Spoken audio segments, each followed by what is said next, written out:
Hello and welcome. Today I'm going to be teaching you how to build a dual-axis solar tracking that will be working on the surface of Mars. Yes, and we begin right where we left off in the previous episode, meaning our solar panels are damaged from the storms and we need to repair them. So I'm going inside just to grab a couple more components and of course to, refill all of my vitals and necessaries. Meaning, as you can tell, I'm already starved for food. Yeah, I don't know, I have a quick metabolism, I guess. And I do need a little bit of water, not much. And probably I need to shower because I stink badly. So yeah, we're gonna do all of these things just quickly, make sure that everything is refilled so we can focus on the task at hand, which is building the dual axis solar tracking. By the way, if this is your first time on the channel, I do a lot of Stationeers content and also KSP and Star Citizen, so be subscribed if you're not already done so you know. Anyway, now I'm just replacing every single gadget that I have and I'm gonna be posting where we go? Okay, there we go. I wanted to refill the air tank because it's always something, you're doing everything and all of a sudden you get this nagging feeling, hold on, my water tank, oh, my waste tank, oh no, it's something else. Seriously, I want to get through the building without doing these things, so I'm just right now at the start of an episode refilling on everything. Alright. So, another thing, I'm going to be using a lot of cable coil because, well, all of these chips, they take a lot of wiring. And since I cannot place them on integrated circuit boards at the moment, I think I'm going to be connecting them by loads and loads and loads of wires. Yeah, I think I forgot one more loads. Right. Anyway, now, while these are producing, I might as well take a shower because who doesn't like, cable coils to be produced while you, take a shower? Yeah, because it's just funny, right? Okay, now, I think that's enough, actually, and there should be plenty. By the way, the dual-axis tracking that I'm going to show is going to work for every occasion. I've seen many guides which tell you to, point the solar sensor towards north or east, or make sure that the bird that has gone has flapped its wings twice, then toss some salt over your left shoulder while speaking these words backwards. Yeah, this is not that type of the video. In today's video, I'm just gonna build, solar tracking that works, period. And I'm gonna show you how you can actually make it so you don't need to care if it is, the sensor is pointed left or right or north or east or whatever. Right, so with enough of my blabbering, we have finally finished up the, the necessaries.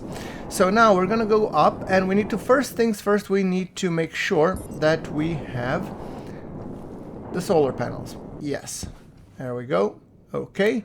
We're going to be patching the solar panels because they have been damaged by the storm. And I'm going to be introducing two more just because I think they're fun and they should be reloading more. Oh, and look at that. Morning has broken. So I have used the nighttime for the nighttime activities. And yes, I'm not talking the non-PG-13 stuff. I'm talking about just the regular old, washing, eating, and all that jazz. What did you think I was doing? You have a dirty mind. Now, having said that, let's point the daylight sensor here on the corner. Why? Because it suits me. Why do I place it here? Because I just like it being that way. So, yeah, cable. We're just connecting all the data ports of all of the solar panels, and I'm gonna build straight cables just to make sure that they're corrected. Another thing to notice that this network is gonna need some power, and I'm gonna hook up to the external power grid going from I think the inner power grid already has enough machines, so I'm gonna go with an outer grid. Outer grid only has the the ice breaker. It has the arc furnace, so it's not really overused like the other one. Yeah. Anyway, there we go. Turn it up, and we're just gonna connect it right here for the extra cabling. Come on. Oh yeah, right, I need the wire cutters because with the wire cutters you can splice the cables. Yes. I actually like kind of that feature. It's kind of makes sense in my head. Now, alright, so everything is connected and I think we should start going into the chipping of the things. Note that I completely couldn't care less about the orientation. I'm just putting how it suits me. Now, it's time to start putting in the logic chips. And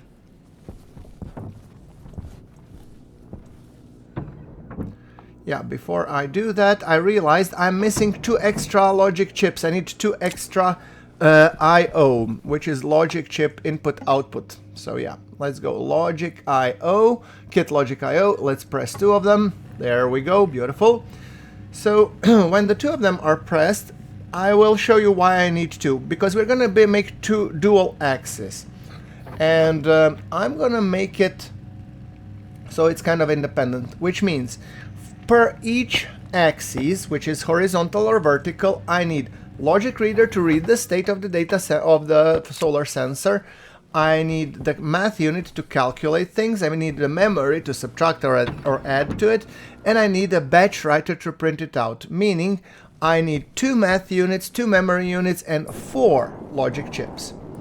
Right, think of it like a recipe, you know, like your regular old Swedish meatballs. Now, logic reader, we place it like this. Now, you could go and optimize it however you like. In my opinion, I could place it below and just connect straight to the math unit, which I actually don't want. What I'm placing here, rather, I'm just placing them optimally, meaning one close to the other, because then it's easiest for me to wire them. Then I'm gonna be placing 2 batch writers, pretty much in the same configuration. There we go, another batch writer. We're just gonna flip it. Yeah. This way, everybody sees everybody, and I think it's the simplest setup. Okay, so now I need to wire the bananas out of everything here. So let me get my wire cutters for splicing, and yeah, okay. There you go. You won't need power, and everybody needs to be connected from every side. So that's a little bit of cabling, more than I would like to admit. Okay, logic reader, batch writer, then we need to connect you as well. Come on, there we go, and another batch writer, right. And then we need double here, cool. Then we need the single here on this side, there we go, logic reader. So I think logic readers are now connected. Now we need to connect the batch writers fully. And this is input-output section of the whole unit. On the right hand side, we're gonna have the math unit, or a CNAL component part. So there we go. This is the stuff that's reading from the sensors and writing to the data panels. The mathematic and complex calculation will be done on the right hand side. That's the way how I like to approach things. So now logic math I was initially thinking of putting down, but that one requires all 4 exits, so I need to space them out a little bit more.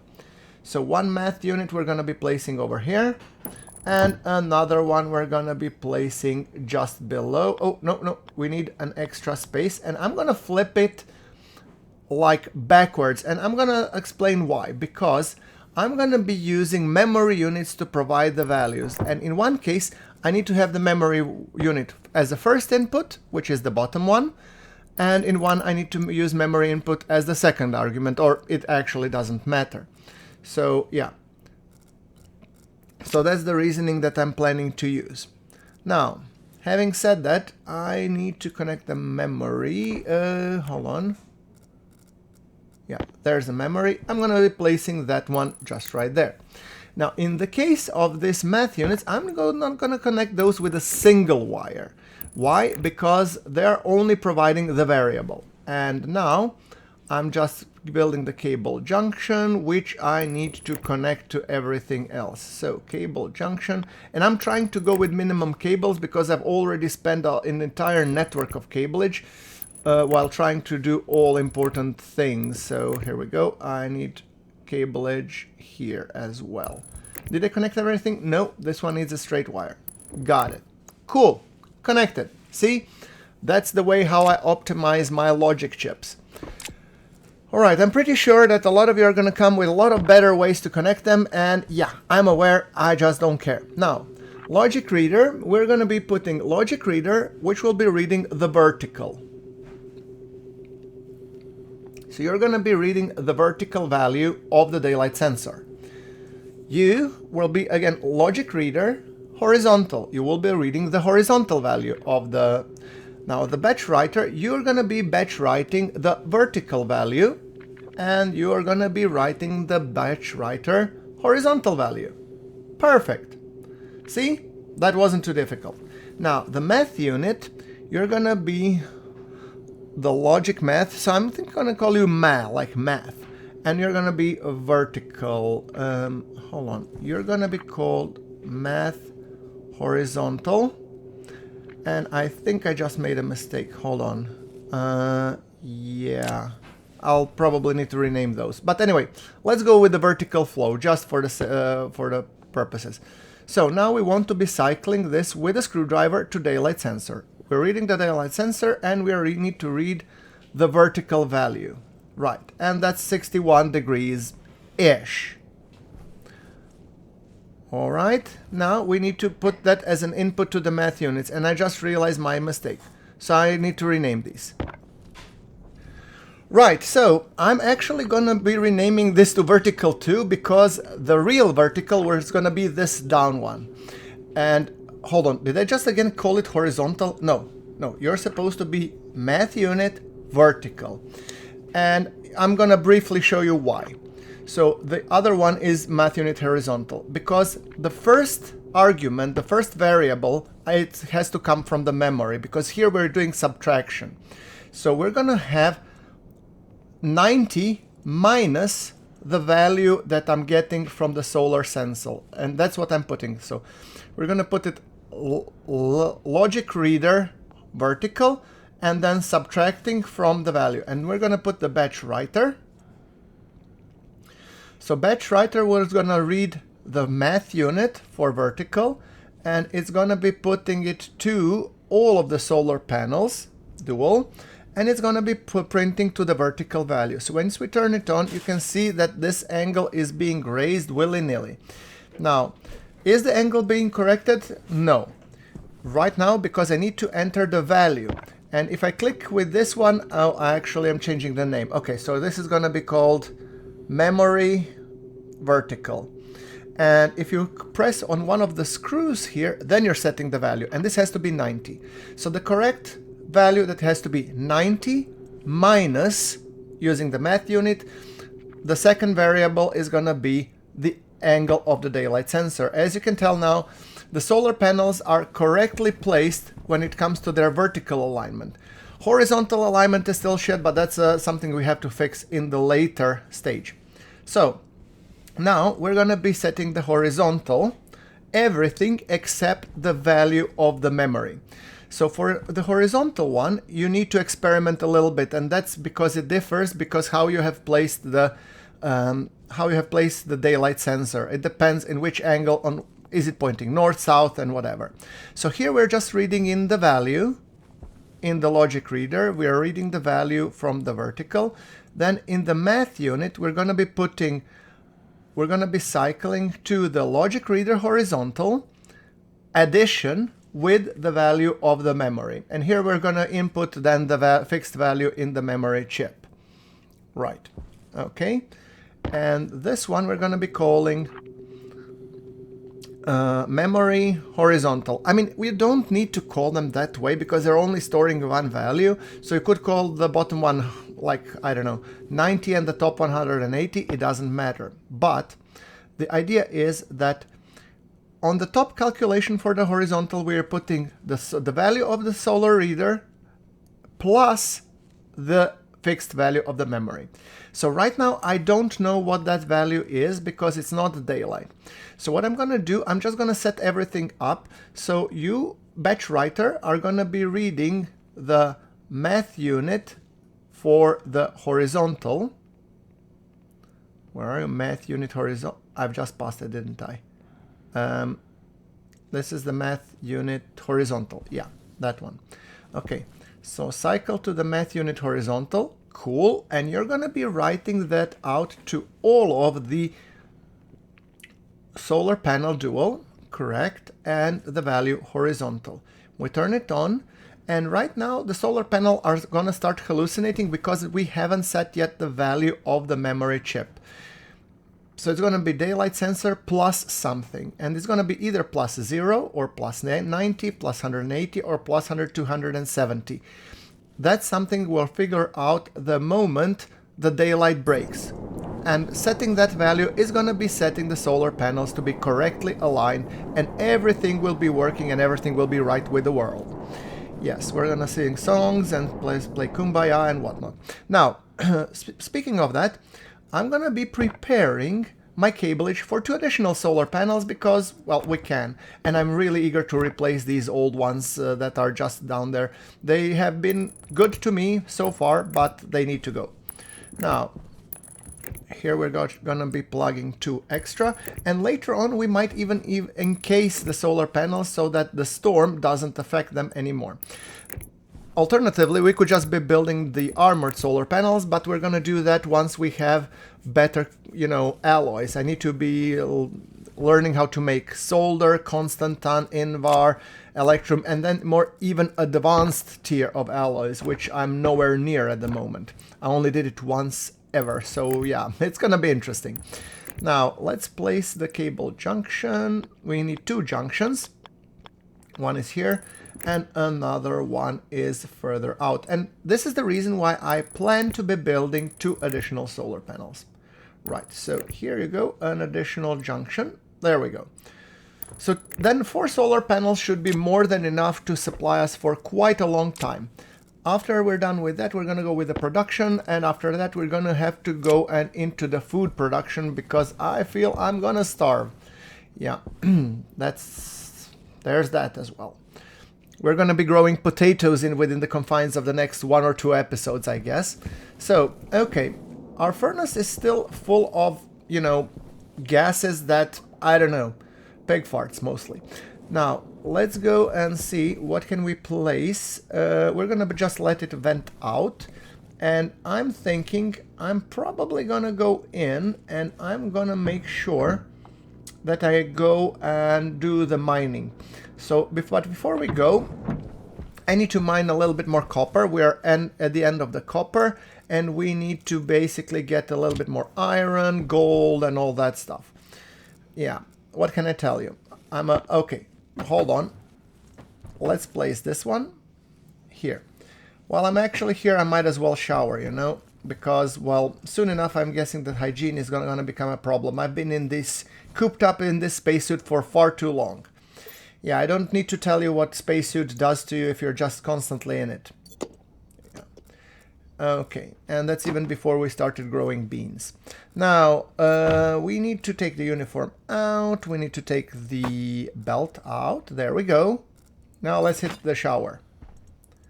There we go. The only downside to this is that shower is quite cold water, but it's outside is nice and warm, nice, 46 degrees centigrade, meaning it's really hot. Now, I need to put like this massive suit on me. Jetpack, belt, and uniform. It's kind of weird. You first put the suit, then you put the uniform. Doesn't make any sense to me. And then we pick up the portable light. And we place it at the back. Okay. Now that I have washed myself, I'm ready to go mining. Oh, I just realized the irony of it once I said it.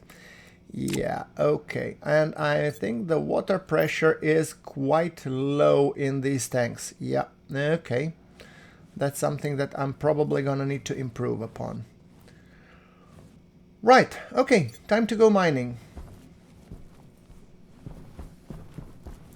Oh, I might as well lock the helmet, just make sure that everything is correct, and then we're gonna go on the mining out adventure. Now, speaking of that, let me just double check everything here. Yep.